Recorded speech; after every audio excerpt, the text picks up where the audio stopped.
I'm Rob Licuria, senior editor at Gold Derby, here with Paddy Considine, who played the late King Viserys Targaryen in HBO's epic House of the Dragon. Paddy, you've said in the past that Viserys is the greatest character you've ever played. I want to know if that's still the case, and if so, why is that the case? It's still the case because I haven't played another character since. So That's that still helpful. stands. Yeah. Yeah. So, it's not like the career skyrocketed. But no, joking aside, yeah, he's the last guy I played. But he is my favorite character I ever played, yeah. Why is Yeah, that? I felt like I earned it. Well, I just think he was a culmination of a lot of years of hard work for me. I was just looking to play a character like that. I'd gone on such a massive journey with acting, from at times wanting to quit and, being riddled with self-doubt. And there was a massive part of me that thought that I had to somehow learn the craft of acting. I had some degree of talent for acting, that I wouldn't deny that, but I just felt like I needed to learn some craft somehow and make those two worlds sort of meet, the untrained side and the sort of trained side, if you like. Yeah. And it was after years and years of trying to break out, and a massive turning point for me was doing a play, The Ferryman, that we did in the West End and on Broadway.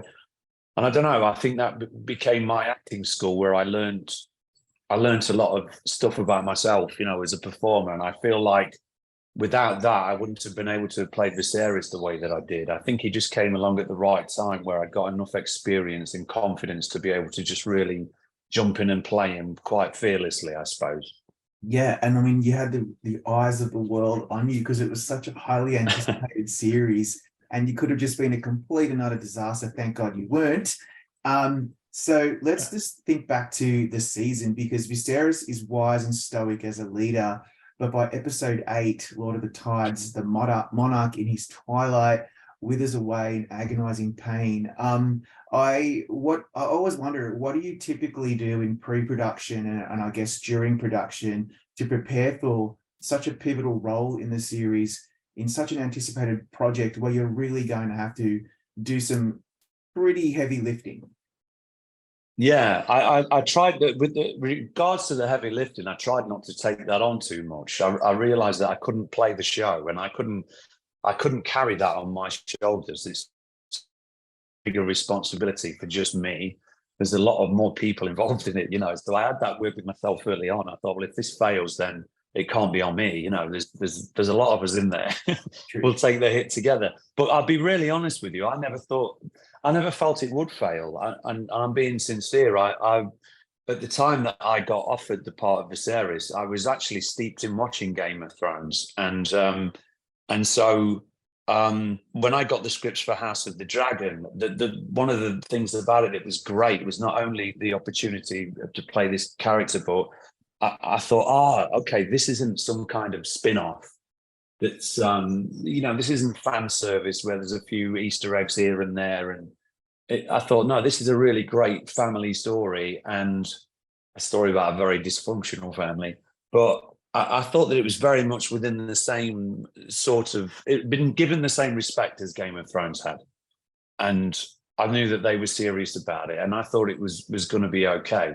So that never troubled me. There was obviously a journey that I had to go on in playing King Viserys, because unfortunately my process when I get offered anything is that I'm really happy for a couple of days, and I go, yeah, I've been offered this. And then I go, oh shit, how am I going to play it? What am I going to do? And then I'll start to talk myself out of it. And I'll say, even to my wife, I'll go, why didn't they cast, X, Y, or Z in this part? Why didn't they? If it was me making it, I'd have cast such and such. And I go on this massive journey of doubt. And then I think, if anything as well, I've just learned to understand that you cast for your qualities. And all us actors are so different. And there's no best of anything. It's just you're all cast because of your different qualities and what you bring. And I had to start to learn to appreciate those qualities. But then I had to very much map the journey of this character and his physical decline, really, because we started shooting episode 7, where he'd already sort of withered away so much with illness that was our starting point. So it was almost like we had to track it back, really. But But that was part of the joy of playing him. And then the joy of the psychology of this man who kind of suffers great tragedy in the very first episode, is really given responsibility that he secretly does not want. Actually, he's the perfect, kind of choice for the king, but I don't think he's the right guy for the job. I think he's too sensitive and emotional to be a king. Yeah. But I thought that was interesting about a character like him in that world, is that he wasn't corrupted by power. He wasn't seduced by that, and he didn't abuse privilege. He was a good person, but once he started getting ill, he allowed the illness to take over him, and eventually he ends up sort of disappearing into the illness and uses it really as an excuse to not have to deal with his own duties. That's right. And I really love the touch of how the Iron Throne tricks him as he touches it, and it ate him alive. That led to him being infected. I love that whole.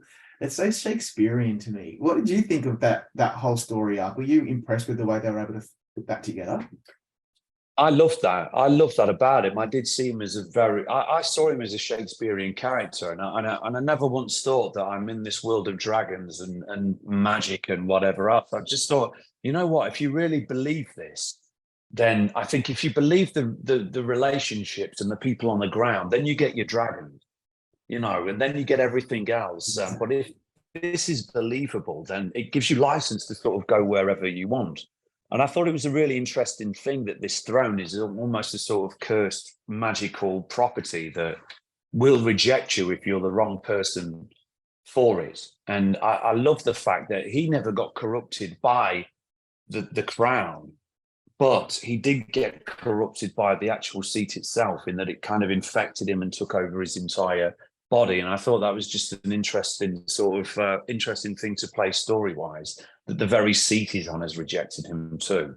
That's right. And I mean, so many people have this bloodlust to and battle to the death over the Iron Throne, and yet Viserys is like, well, he takes it on board for the good of the Seven Kingdoms. And I just love that stoicism. That's why fans love him. And I think they loved your performance especially. And I'm thinking about, for example, the episodes where, he's withering in his deathbed. I always wonder, when an actor's doing stuff like that, covered in that makeup, is that typically a difficult shoot for you? Or what are your memories of those moments where you're lying in the bed dying? I mean, the dying scene was one thing. That whole episode 8 that seemed to be, seems to sort of, people really took notice, of that episode in particular. That whole thing was I don't know, I just love filming every scene of that. Doing the walk to the throne, the physicality of him. I ended up putting my hip out and all this kind of thing, and breaking walking sticks, and people go, "Oh, you're a method actor," and I'm like, "Well, not really. I was just committed to playing him, and that's what it took, And sometimes you make choices and go, "Why did I choose to walk like that?" My back's absolutely messed up now, and all the rest of it. But the dying thing in particular was important, and without being too morbid, I'd watched my own father die of cancer and watched him wither away within weeks. And the shock was that when I saw the final episode, I looked just like him. I was the image of my dying father. And that was quite shocking.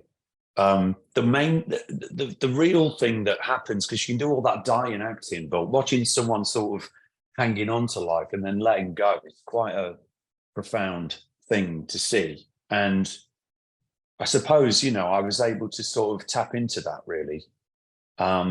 You tap into experience sometimes as an actor, and it just seemed to marry that experience and Viserys' journey and that scene.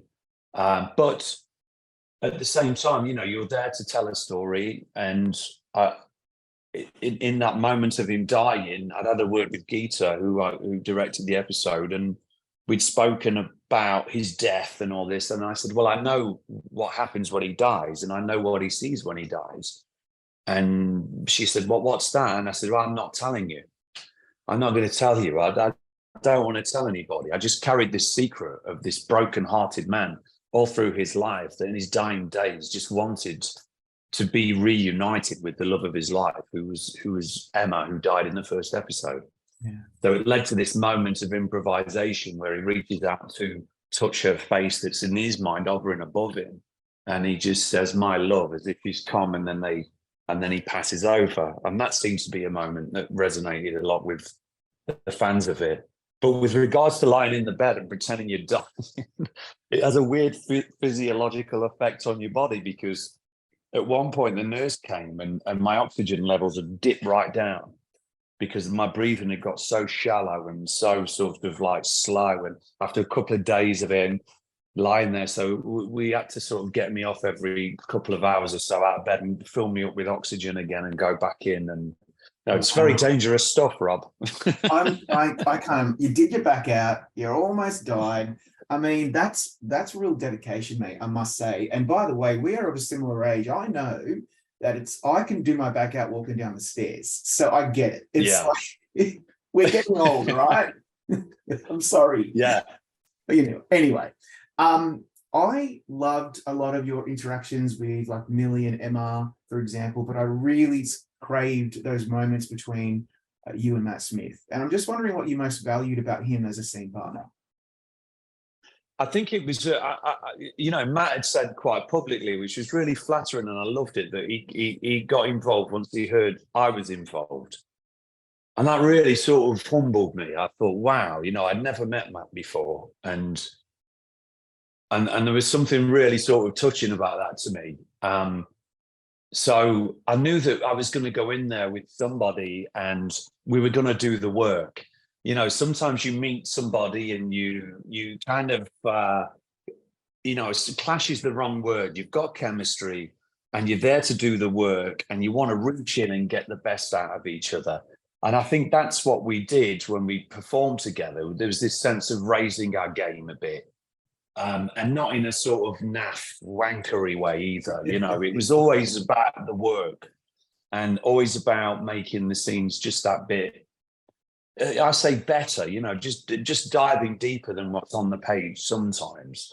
Like, for example, when he's taken, young Rhaenyra out to the whorehouse and he's lying on the floor and I kick him and then pull the knife on him again. None of that was in the script either. And just to stress, this wasn't some unscripted thing, but it was just, tapping more emotionally and getting in there emotionally and going, what would I do if that was my daughter? And I'm like, oh, yeah, you want to get down and cut his head off or whatever. So it was just tapping into all those things. We seemed to bring out the game in each other in a really cool way. It was always about the work and it was always really respectful, and that's great. So that's kind of what we did. So, and that produced some really, really great moments, like another moment in Epe when the crown falls off my head, and it happened accidentally because I got this bald head on and it slips off, But Matt picked it up, and then we got up to the throne and sat on the throne, and Matt puts it on my head, and it was like, that's got to stay. That's got to stay. So, and I said to Geeta, like, we need to keep that moment. That's a moment, we've got to keep that in there.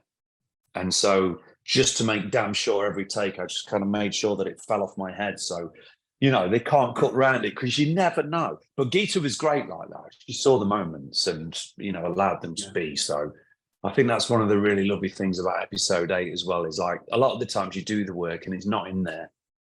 And sometimes you do the work and you see the final thing and you go, oh, thank you.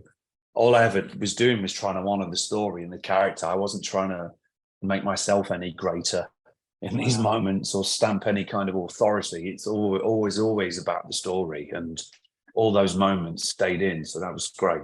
Isn't it funny how some of the best moments of the series happen in that way? Like that crown moment is probably my favorite moment of the whole show. And it's so simple, but it just means a lot to these two characters and to those of us who are following them. So that's amazing. Yeah. I'm curious, like, I know you don't strike me as the kind of guy who just loves talking about how amazing you are. I get that. But are you aware of the reaction and feedback from fans and social media and so forth after episode 8? Like, even George Martin said, Paddy needs an Emmy nomination, and people are really, really excited about that whole performance. What did you think, or did you know much about the feedback? I try. It's not so much that people. I was really pleased that it got the reaction it did, And George's reaction was really important to me. He's the creator of the world. And when he messaged me and said, yours is a better Viserys than mine, I want to go back and rewrite his history, I was blown away by that, because that's getting a message from the top dog. Imagine the equivalent of Tolkien ringing you up or whatever it was back in the day.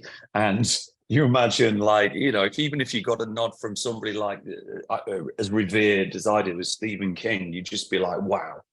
So to get that from George was amazing. The fan thing was an interesting one, because when we did the Comic-Con, nobody had seen it. And, you go on the stage and you sit there and the fans are all out there, and, you walk on and it's like a bit of a cricket clap, and you're like, what's going on here? There was a sort of ambivalent idea around King Viserys, I think, to begin with. And I think that was partly to do with how he was in the books. So people were almost disregarding me from the off. So I frustratingly had to sit there and go, no. This is very, very different and goes a different way. And then early on, I think there was comments about, I hate Viserys, and I thought, I need to dip out of this. Yeah. There's nothing I can do. I can't, when I'm acting, I can't determine whether people like or hate me or not. I don't care. I have to play a part. I played some awful characters in my time. Yeah. And, how people feel about it is none of my business whatsoever. Yes. So I had to extract myself from that sort of thing. Yeah. But as the story went on, I think people got to understand him more and more, and understood what a rarity he was in that world, that he was a good person. And actually, he was a good king, because when he went, everything went to shit. He was just a compassionate man. And I think that was that classic thing of mistaking kindness for weakness.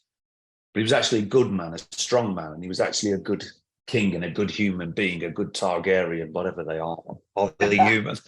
That's right. No, you're right. But you're playing a character, you essentially, even if they're the worst person in the world, you essentially kind of have to love them, because you become them for a while and you have to inhabit them. And so I'm so excited that you were able to bring all of us along and really start to love and respect Viserys.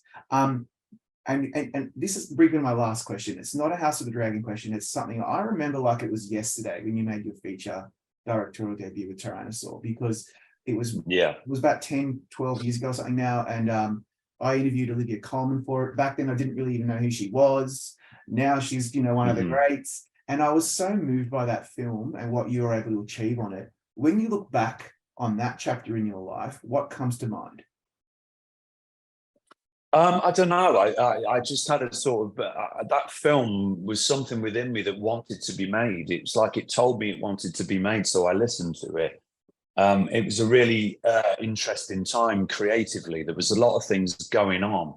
I was expressing, because I wrote that film in a week and it just spewed out. It kind of knew how it wanted to be made. It told me what it wanted to be. That sounds really strange, but it did. Yeah. And I didn't get in the way of it. I did not get in the way of it. When I came to make my second film, I think in a few different ways, I got in the way of it a little bit, whereas Tyrannosaur was just a kind of beast that was in motion from the minute it started to sort of, conceive in my head. And then there was a few things going on. There was where I was creatively, and then there was this kind of unknown quantity, which was Olivia Colman, who had never done anything like that before, performance-wise, and didn't know if she could do it. I didn't know if she could do it. After the first week, I thought I'd made a major mistake in casting her in it. But, but she didn't just walk on that set and knock that out. That was work. That was, and this is the beautiful thing about it, was she became a revelation during the process. The more she surrendered to it, the greater she became in it. And it was just like watching someone grow into something absolutely massive. And that was a massive reward for me as well, to see that go on. So there's a couple of things fulfilled in there. I got to tell my story, and I got to see an incredible transformation in another artist, which is really cool. That is cool. Paddy, you've come such a long way. I can't wait to see what you're in next. Congratulations on some great work in House of the Dragon, and thank you for your time today. Thank you, Rob. Good to speak to you.